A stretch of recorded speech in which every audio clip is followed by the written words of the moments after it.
तमीर हैदर साहब ने जो कहा था दैट इज उसको कह लेते हैं। चले आज के प्रोग्राम में जो वो होता है ना कि एक वन पेज में एक वन पॉइंटर जो निकल आता है, और शर्मिला ने भी वही बात की, तो then that is the silent voter जो कि यूथ की फॉलोइंग है, और अगर वो निकलता है और वो इतना मायूस नहीं है कि वो वोट से मायूस नहीं है और वो वोट करना चाहता है, और अगर वो जाके कर देता है वोट, तो फिर वो ये कह रही है सिलेक्शन विलेक्शन धरी रह जाएगी। सो तैमूर झागड़ा साहब, वेलकम टू द शो। मैं आपसे ये पूछना चाह रही हूँ कि तहरीके इंसाफ का under the new chairman who has been selected according to the wishes of the former chairman, क्या फ्यूचर है इस इलेक्शन में? elected sorry elected according to the constitution of the party ji and the law। अच्छा जी, तहरीके इंसाफ का simple vision है। Vision वही है जो सारी पार्टीज कहेंगी कि फ्री एंड फेयर इलेक्शन होने चाहिए और कि उन्हीं को मुंतखब होना चाहिए जिनको अवाम चाहती है।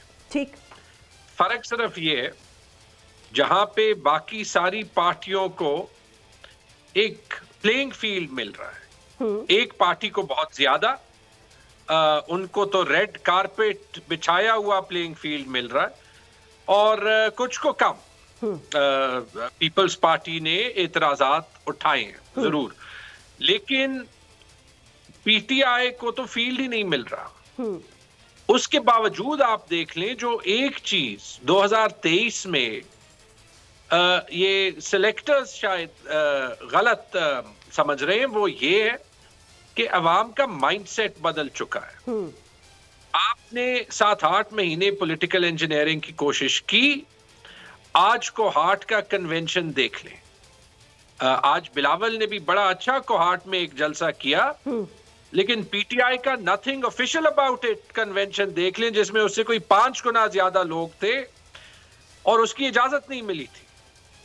और ये हर जगह हो रहा है, और ये एक नेचुरल फिनोमिनन है। जब आप किसी के खिलाफ जुल्म या ज्यादती करते हैं तो वो लोगों का रिएक्शन सामने लाता है, और ये हो रहा है। खदशा सिर्फ ये है कि अगर एक लेवल प्लेइंग फील्ड ना मिला और ये इलेक्शंस कंट्रोवर्शियल हुए, तो पाकिस्तान एक और मौका खो बैठेगा कि हम वाकई वो रिफॉर्म शुरू कर सके जिसके बगैर पाकिस्तान आगे नहीं जा सकता। अवामी सपोर्ट के बगैर पाकिस्तान में कोई भी हुकूमत जो है वो इकदामात नहीं ले सकती जो उसको लेने चाहिए।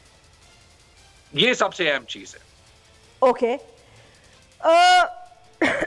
तैमूर, क्या मैं आपसे ये पूछ सकती हूँ कि 9 मई के बाद जो हालात हुए या 9 मई से पहले जो हालात बनाए गए, और देखें ना, आप सारे के सारे तहरीक इंसाफ के मां सिवाय चंद लोगों के, आप हैं, अली मोहम्मद हैं, यास्मीन राशिद है, कुछ बड़े नाम जो रह गए हैं, बाकी तो everybody is joined, either left the politics, has gone underground, या फिर वो चले गए हैं जहांगीर तरीन साहब के पास, उनकी पार्टी में। फिर परवेज खटक साहब ने एक फॉरवर्ड ब्लॉक पीटीआई पार्लियामेंटेरियंस बना लिया है। सो सवाल ये पैदा होता है कि पोस्ट एंड प्री 9 आपको खुद से कुछ फर्क नहीं लगता कि आप लोगों से कोई गलतियां हुई हैं? मतलब आप लोगों ने अपनी कोई सेल्फ एनालिसिस अभी तक नहीं की? Are you still in denial? नहीं, बिल्कुल डिनायल में नहीं है। गलतियां हर पार्टी से होती है, गलतियां हर गवर्नमेंट से होती हैं, गलतियां स्टेट से होती हैं, और वो गलतियां सब कर चुके हैं। लेकिन 9 मई के बाद भी एक बहुत बड़ी गलती हर रोज हो रही है।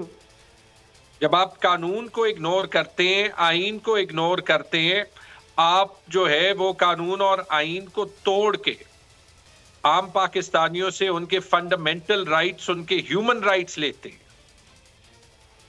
तो फिर आप कहीं ना कहीं कानून, अच्छा बिल्कुल, बड़ी अच्छे लॉजिक्स आप दे रहे हैं Taimur, and I really didn't want to get into this, but मैं आपसे क्या ये पूछूं कि क्या आईन और कानून को तोड़कर आप लोगों ने ये अपनी गवर्नमेंट को और स्टेट को नहीं इस्तेमाल किया against so many other political leaders जिनके साथ ये सब कुछ हुआ, जिनको रगड़ा गया, जिनकी गाड़ियों में हीरोइंस डाली? मतलब क्या हुआ उनका? कुछ प्रूफ हुआ? नथिंग ना। कल जुबैदा जलाल साहिबा को मैं सुन रही थी, वो कह रही थी मैंने काबीना के अंदर, although you were finance minister of KP, maybe you not आपका नहीं शायद यू कैन से कि I don't want to comment on this. उन्होंने कहा जी हमने काबीना में फाइल रखी और एतराज उठाया तो उन्होंने कहा कि गुस्सा हो गए। परवेज खटक साहब कह रहे हैं वन मैन शो चलाते थे, किसी की बात नहीं सुनते थे, he wanted to be a dictator. देखिए एज यू सेड फाकी काबीना में मैं नहीं था, लेकिन जिस इमरान खान को मैं जानता हूं उसमें बड़ी बर्दाश्त थी डिबेट करने की और उन फैसलों को भी एक्सेप्ट करने की जिनसे वो डिसएग्री करते थे। डिबेट हुआ था और एनसीओसी नहीं बनी थी तो हमने केपी में लॉकडाउन्स किए थे और खान साहब उससे एग्रीमेंट में नहीं थे और मेरे से नाराज हुए थे, लेकिन we felt it was the right thing, हमने किया। खान साहब ने कभी वो मेरे अगेंस्ट नहीं होल्ड किया और मुझे उनको कहना पड़ा।